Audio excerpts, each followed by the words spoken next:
Ginawa ng magbiyanan na si Miss Maricel Lacsa Pangilinan at Bel Mariano ang trending ngayon.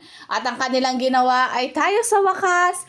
Number 1, kinikilig. Pangalawa, nagagalit. At pangatlo ay masaya. At kinigiliwan ng mga netizen ang kanilang reaction. At humihiling nga ang mga netizen dahil wala na nga muna ngayon na love team ang Don Bell.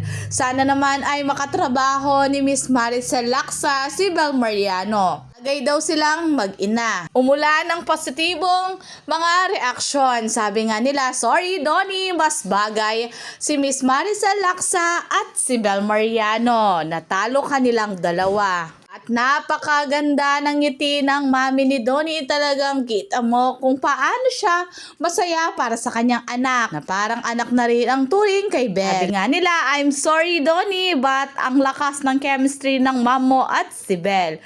Sana magkaroon sila ng series together. Ang sweet nila para talagang sanay na sanay si Belinda.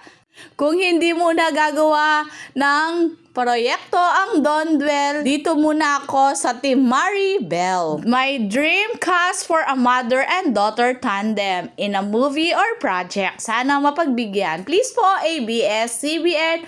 Baka naman. I couldn't agree more. The movie will really take you on a good ride. Napakabait ng isang Ivana Alawi nagpa-black screen sa movie ni Bel Mariano. Talagang ate ang vibes niya dito. Si Janine Gutierrez naman at sinabi niya na sobrang galing daw ni Bel. Tanong ang dalawa about sa love life at sabi nga ni Bel, are you in love with me or are you in love with the thought of me? It's true kasi some people lang are staying in the relationship for the sake of it because you're in love with the routine, you're in love with the thought of like, okay, this could be us or the potential of the relationship. Samantalang si Donnie, sabi nga niya, love is the center of everything. It should be, diba?